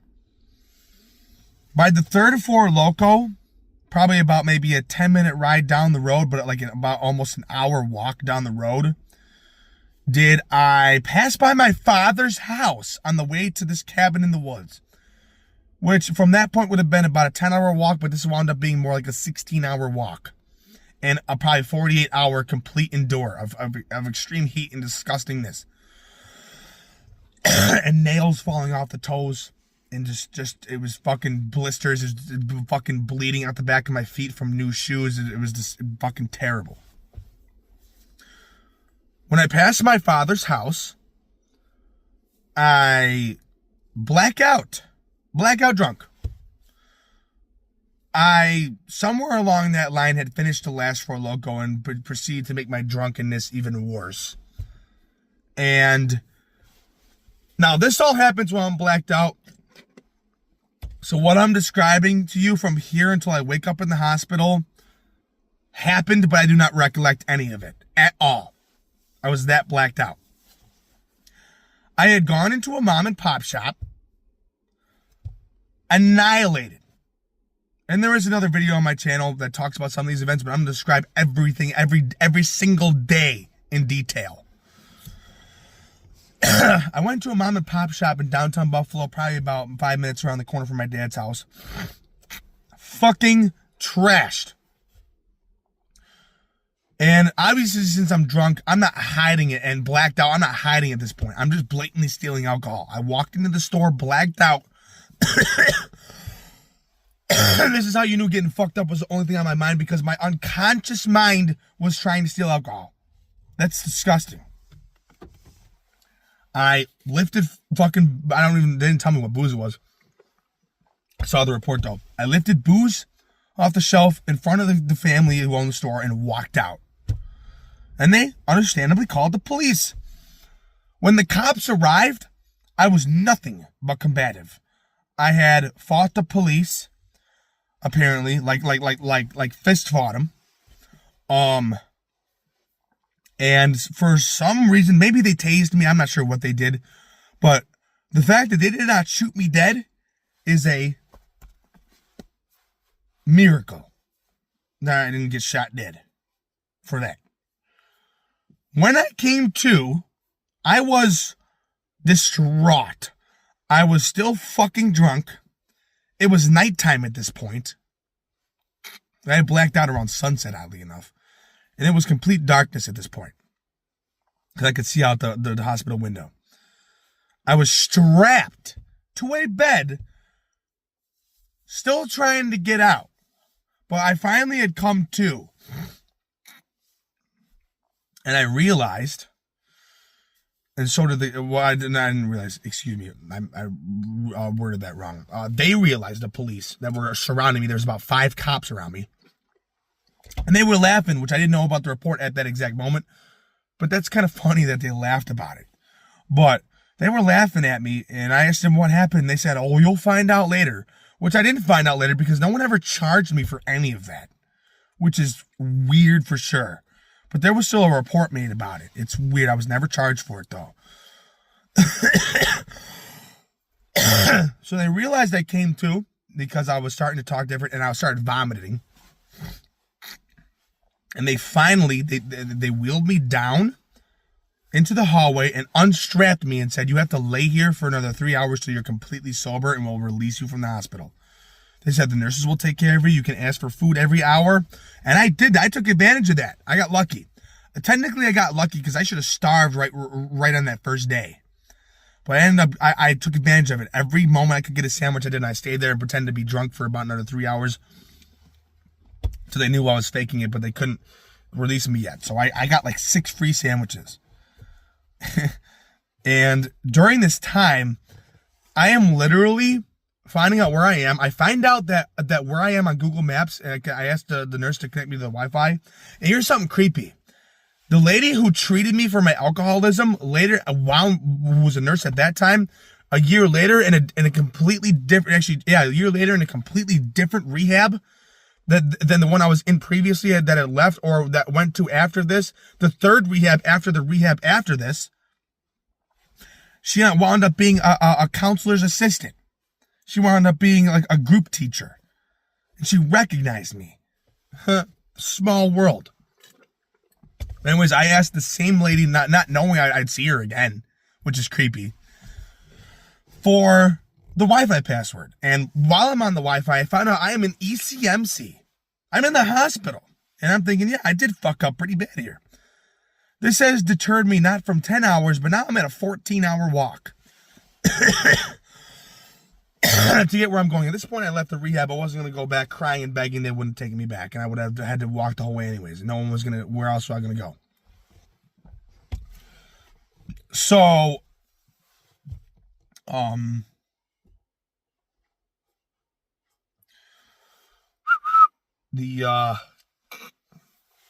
the whole time I'm sitting there, I am taking screenshots of every single street I have to go up and turn, which direction I have to turn to get there. Because now I don't know exactly how I'm getting there. At one point, I know that once I get to a certain spot, I know where I'm going. So I screenshot up until that point. I had to get myself to the botanical gardens to get where I was going, to know the rest of the route. So I've screenshotted upwards of like 40 photos of this map, because I know the second I leave this house, and I was smart there, because I knew the second I left that hospital, I didn't know where to get Wi-Fi except for Tim Hortons. Excuse me, I'm sick, and I didn't know how long my phone was gonna last. I left my phone on the charger, and my phone charged like slow at this time. Between the map finding and I was so lonely in my head, I had to go on social media. I had no one to contact. I was going nuts. I was actually going insane. And which at the time I needed people. I don't need them no more. I'm done with it. Besides my employer and my girlfriend, that's it. I don't like anyone else. I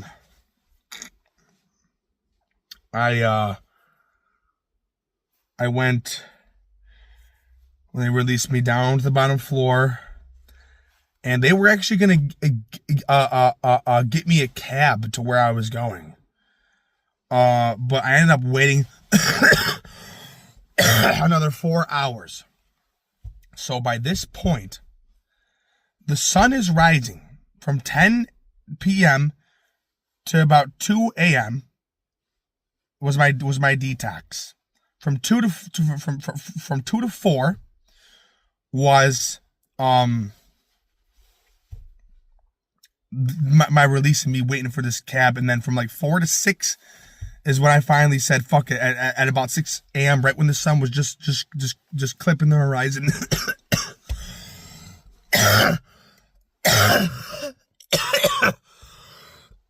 Excuse me, this is disgusting, I know, but I want to tell the story.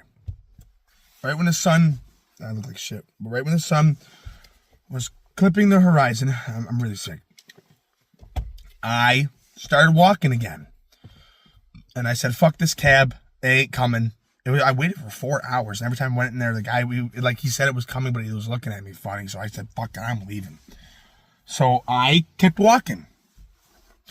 The rest of the walk there was uneventful, except for the fact that it was sweltering hot. It took 14 hours. I had to stop it at Tim Hortons just to use the bathroom. I grabbed the water from him. I said, please, I'm begging you, can I have a free water? And they gave me a free tap water.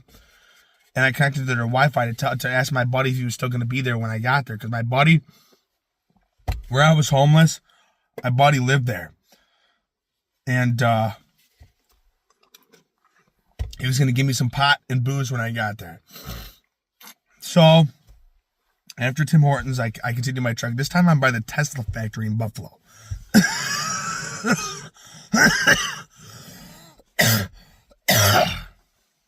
Excuse me. And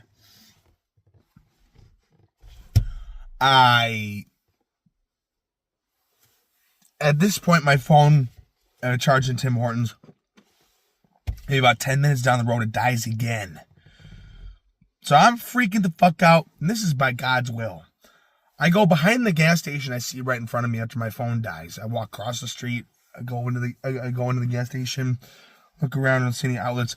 I go outside. I go around back to kind of just catch my thoughts and figure out my game of action. And because at this point I was in a horrible part of Buffalo, like the worst part of Buffalo,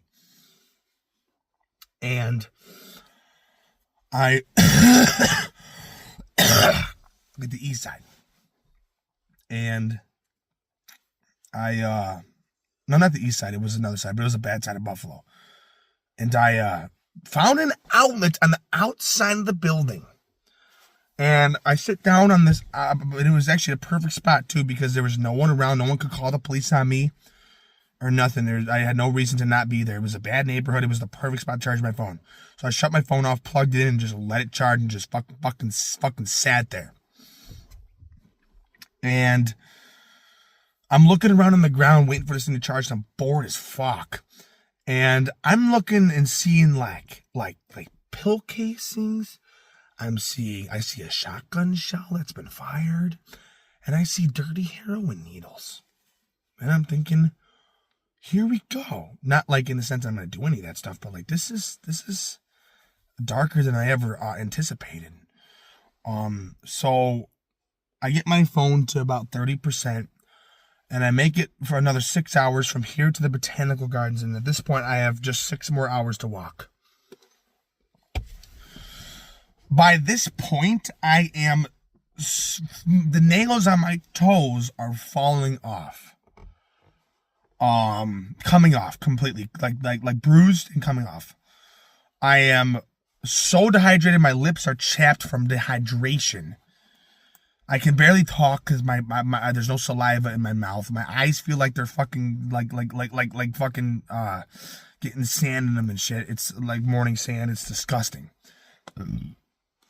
I happen to come across a fire hall that has the garage open, and the firefighters noticed me starting to stumble from dehydration, and my face must have been red. It was scorching hot. It was the first day of August at this point. I had left the previous day on July 31st. It was the first day of August, and I finally came across someone who was willing to help. So they came and they gave me 2 bottles of water, and I downed these bottles of water in like 2 minutes in front of them. And I thanked them, gave one of the guys a hug, and kept walking. I make it there, and my body does indeed have water, marijuana, and booze waiting for me. But all my friends live in that area,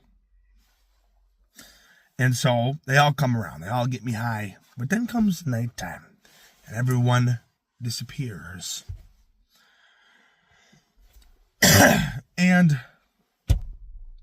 I know where this cabin is now. Where these buddies live, there's a patch of woods next to their residential community, and in these woods is a homemade built cabin that has no heat, electricity, or running water at all, but it's shelter.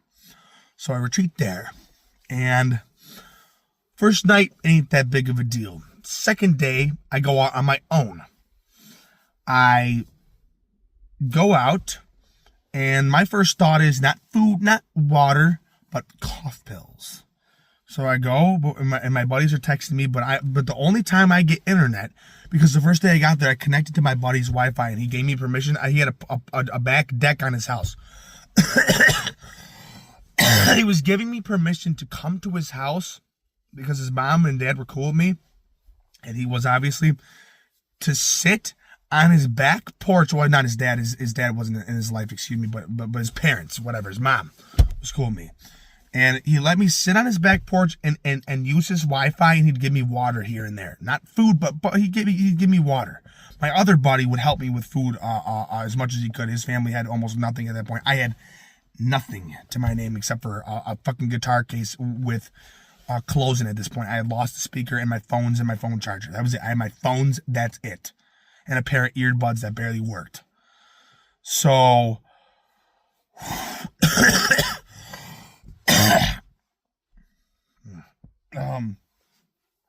I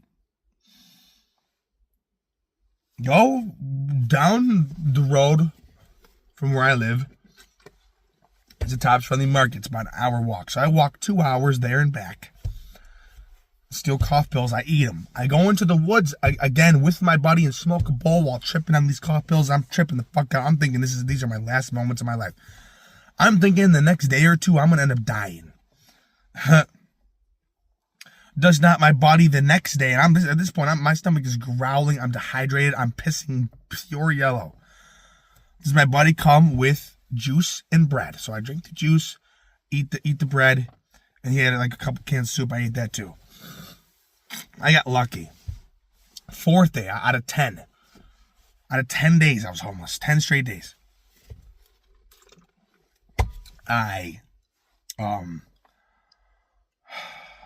The 4th day, I was walking down to steal more pills, and so happened to come across another homeless man who happened to have been homeless for years at that point and had cans of food. He brought me back. He had like a little lair built into the woods that was genius. It was actually warm. It was insane. It wasn't in the woods where I lived.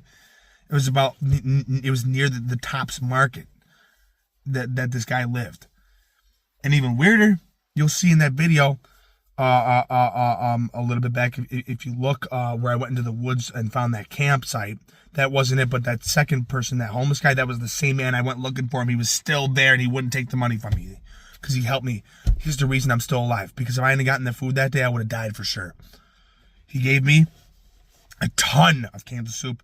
I decided not to steal no pills, and I walked back, ate the food, and the juice he gave me. And at this point, I got 2 empty bottles of supply in. Ate the food he gave me. The 5th day, I meet up with these girls I never really met before that were acquainted with my friends. And I decide to go get us drunk. So, to get us drunk, I walked to that same Tops and walked out the front door without paying with an entire 30-pack of Bud Light and walked it all the way back, risking the police and everything. And I drink with these people. And I go back to the cabin. The 6th day, I'm walking down the road, and I get caught trying to steal food and catch my second charge, which was my shoplifting charge. They call the police. I mean, I explained to them I was homeless. My hair was greasy and scraggly. I looked like fucking shit. And they still called the police at me. The people at that Tops Market, honestly, fuck you. Because I was homeless. That's disgusting. Fuck you indefinitely. But that's why I'm going to make myself rich. I'm making myself rich with trucks just to piss everyone off. And to shit on people who shit on me my whole life. And spit in my direction. Fuck you. That's all I gotta say. I'm gonna pay my taxes. I'm gonna pay my way through this bullshit. But I ain't gonna. I'm faking it all. Just so you know, I'm faking it all. If I had a choice, I wouldn't abide to this society at all because Linda was right. I'm not a menace to society, but I don't like it either. If I could be left alone, I'd take it. But I can't. I'm going to pay my taxes, pay my bills, and work my ass off, but I'm going to get all the money from it. I don't care how much taxes come out of my income. The money I get from it when I retire and sell it all and pay my final taxes and have no more income, I'm living off of it the rest of my life. Fuck you. I will win. Fuck you.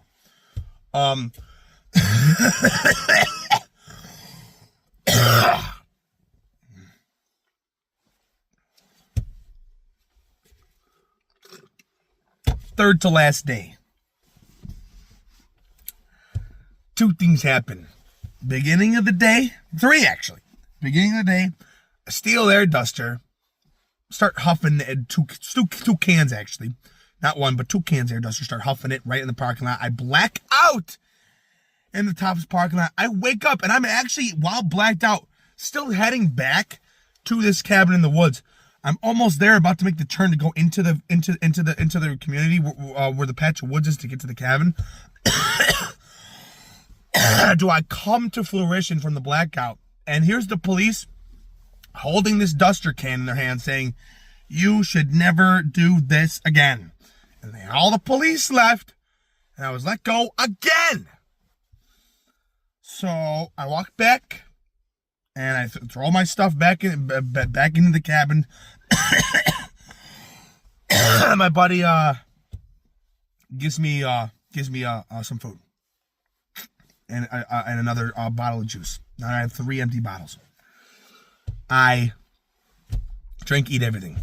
Still daytime. I come back out, hang out with my friends. Some dude, his name's Dan, gets punched in the face. It's fucking stupid.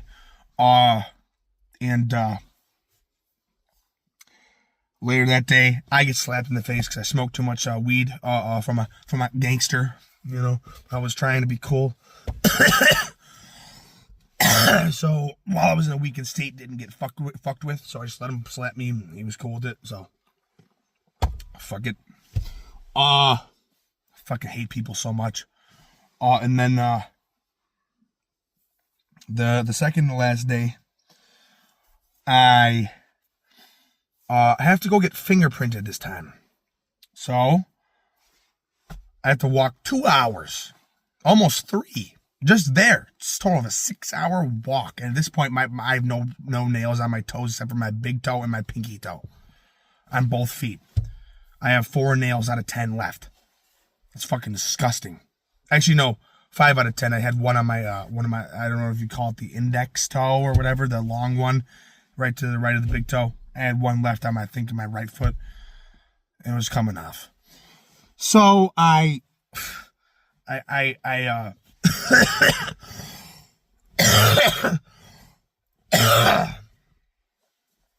get to the police station.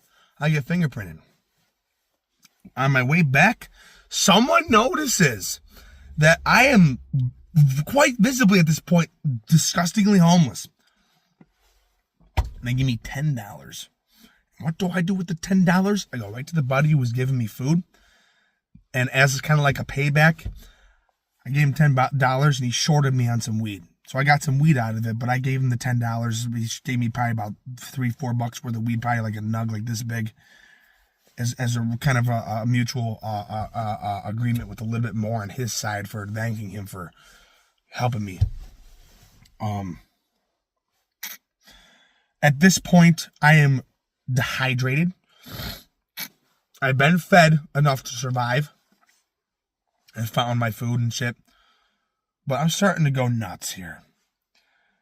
And my friends are picking up on this. And they've been telling me for, a day or two at this point to go back to rehab because I'm only out there to get drunk, stoned, and pop pills and huff duster and do drugs.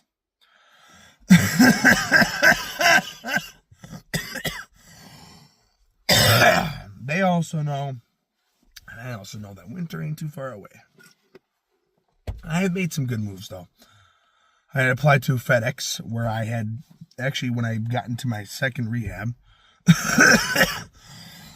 I found out a week into it that when I got my phone back that they had accepted my application and were going to interview me, but I probably wouldn't have gotten the job.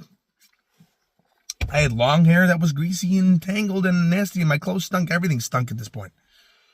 It was so bad that when I left that cabin, because I had pissed next to it and shit next to it, and had sweat and farted and puked and burped and all that shit in the cabin and left food to rot, that it caused the place to mold out. It now has since completely decayed. It's not good. And I wasn't the only person to live back there either. A couple of our other friends have lived back there too. But on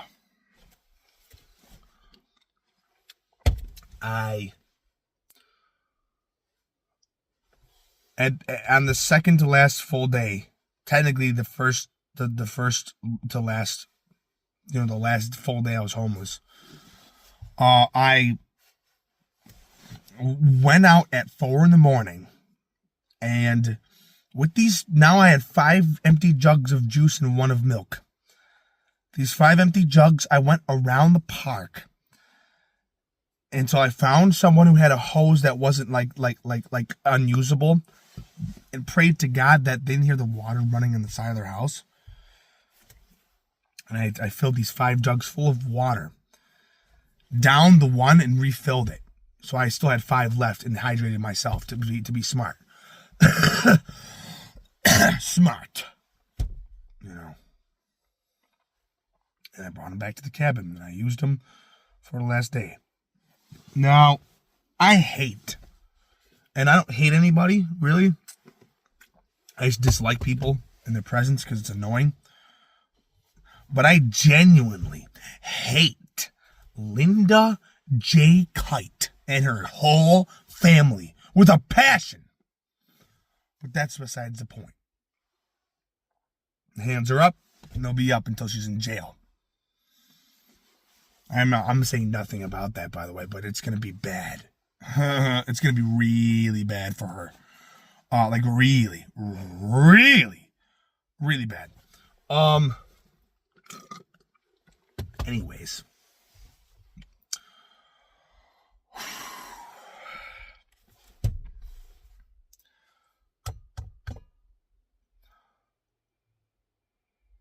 This is the next day. On the last day I was homeless, I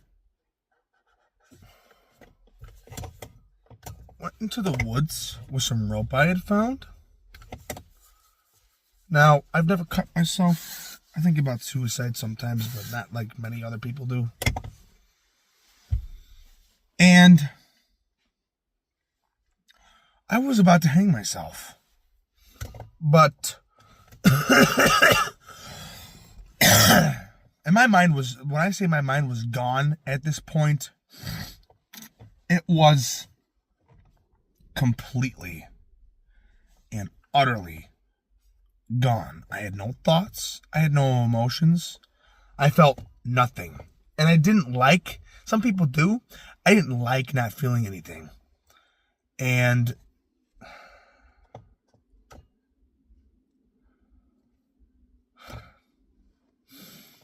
I tied the noose. I'm going to look up how to do it. But I learned it. Not to mention all the times in between, you know, when I was smoking my friends, I was looking at videos, but every once in a while I'd come across something dark, and I ended up coming across a picture of a noose and thought about it. And, you know, at that time, a couple days previously to the last day I was homeless, and I watched a video while my friends were not there that time, but I was still on my buddy's porch about how to tie a noose. And with the rope I had found, it was that like yellow kind of like prickly rope, that plastic rope. I flung it over the tree, tied the noose, but I didn't get it around my neck. I now know it was God, but at the time I just said it was something. Something was telling me to just not do it and to make the right choice. So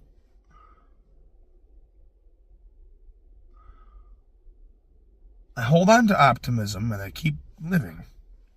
I go to bed that night. I do the water routine again, which at this point, dude, I am so exhausted at this point. I am so fucking tired. And I missed my mom. And now I have her gone forever because of fucking Linda. This is the one nice thing Linda did for me. Obviously, this was a coincidence. But I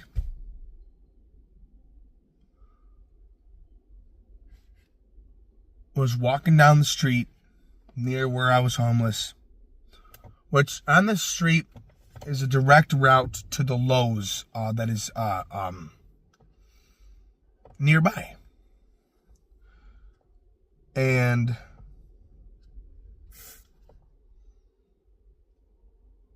Mrs. Kite, who is now a fucking thief, I found out at this time I thought she was an angel for this, but I will not commend her for this because she is a fucking witch, and I'm convinced she is the spawn of Satan. Wants nothing but money. I am the same way, but I didn't kill my mom for it. And I wouldn't have. And all this progress I've made from February 5th up until this point, I traded in an instant for her to be back and healthy. Fuck you, Linda. In an instant, I traded back. You're a disgusting pig. And yes, I want money, but I'm going to earn it, not steal it. And get greedy.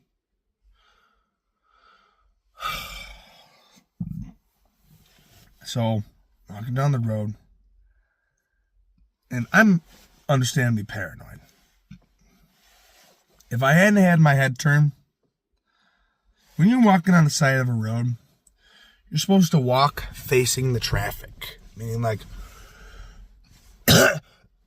so you can see, so people obviously still see you because they can see you if they're coming from behind you, but you can't see if they're about to hit you. So that's the smarts of walking on the left side of the road versus the right. So you can see if someone's coming at you and they're weaving over the shoulder. But But I was walking on the other side. But understandably, I'm still paranoid about getting hit and just people in general. So I just turn my head and I blink because I see because my mom had a red Dodge Dakota 1998 pickup truck, which is very distinctive in its own, but it also had this unique paint chipping pattern on the hood. And I saw it instantly and recognized it. I thought it was my mother. I thought she had been looking for me. And it wasn't my mom, which I didn't realize at the time, but this was indicative of what was going to play out in the future. But it was Linda driving the truck. I'm only speaking about this in a positive manner because, one, there's a ton of stuff about to happen to Linda legally that's going to completely ruin her life. Like completely and utterly ruin it. It's going to destroy her life. And her family's too. I'm going to make sure that the entire family is extorted for what they did to mine. But Linda picks me up and takes me to go get a Wendy's. And I thought this was a good lady, but this was her plan the whole time. Yeah, she said she was heading to Lowe's, which there is a Lowe's around that area. But she said she was heading to Lowe's. I don't think she was heading to Lowe's. I think she was trying to find me so she could stick me in another rehab because she knew it was only a matter of time before my mother let me come back and live with her, and she couldn't go through with her plan to falsely sign a power of attorney and to extort my mother like she did. Because, see, Linda tries to lie to courts and lawyers and everything, but I have the best lawyers in Buffalo that I hired with the money I received from my mother, and because my mom would not want me to be letting this slip away. So, these lawyers have uncovered concrete evidence of, I'm not going to say what, but this woman has, I'm not even going to say it. All I'm going to say is that if Linda happens to watch all my videos and watches them all the way through, that she is almost 101%, if not, no, not almost. This woman is not going to be jailed. This woman is going to be sued. And you are going to pay every cent back double for what you took. Because the thing about what Linda doesn't know is when you steal from a bank, they sue you. When you get restitution from theft from a bank, you have to pay it back double. Meaning, all the stuff that Linda took, the BMW, the townhouse with the false deed, everything has to be given back, and then I will be selling that stuff because I will not give her any reason to when she gets out of jail to squat there again. So I'm just going to sell it so there's no address anymore. I'm going to sell everything, all of it, and keep the money because it's mine, not yours. And then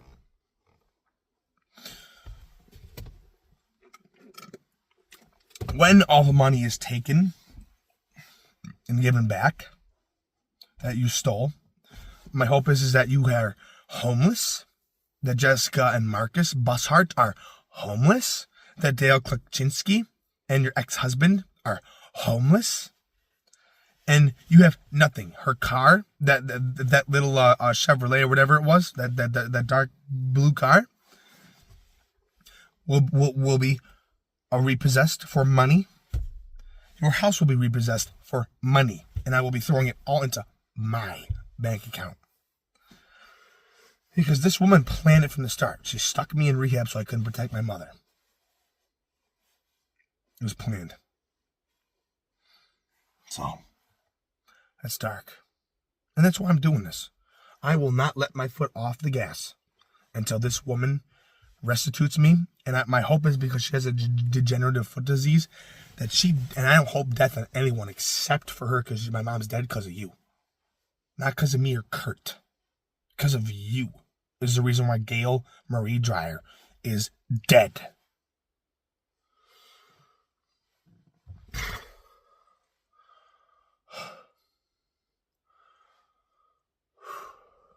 I'm sorry. I will extort you for how you extorted my mother. Because the thing is I'm not incompetent. And I am also not weak-minded. I know how to hire lawyers. In fact, you know what? I'll have them prepare me for testimony at your trial, but I wouldn't probably need them to, because I'm very well-spoken as well, if I need to be. You are done for. And that's all I'll say about that. Is you're cooked. You're fried like an egg on asphalt in the hottest point of summer. You are fried. Toast. Cooked. So, I want to give before I end this video completely. This will be the end of the video. Obviously, I'm sticking this at the end of all the story times out. This is to, and the whole point of this channel, even though there's no proof behind it, except for the few news articles, and that was all dealt with, but it's true, that you as a person are unique. You as a person, and I'm talking to everyone in this one, have a story to tell, and it should not be downplayed or downgraded by anybody. And if they do it, people need to stop having good hearts, because it gets you nowhere, is what I learned. Do not give to anybody. Do not let people know your motives, and take it all. Not in the sense that like stealing, but like go to work, put it in your bank, get a house, get a car, get a girlfriend, and keep everything to you and her, and that's it. Keep everything to yourself. If you want to be rich and successful and retire early and have a fun, good life, shut people out of your life. You'll start doing better. Promise you. But the whole point of this video is, if you feel like your life sucks, or your brain you have sucks, or you're alone, or whatever it is, just remember that there is always somebody, and we're on American soil, that has it worse. Always. And that's the point I make. I don't make these videos to brag or boast. I make these videos to make people feel better about themselves. And that's what gets misconcepted, construed, and twisted, is people I know wonder why I do this stuff. And that's why. It's to give people a glimmer of hope in an otherwise disgusting world. So with that, I will end the video. I love you all. This is most likely the end of story times for a long, long time. I'll obviously have a few more small ones here and there, but probably might be another 5-10 years before even another video even comes out with 3 stories in it, because it's time to work now. So, I love you guys. Peace.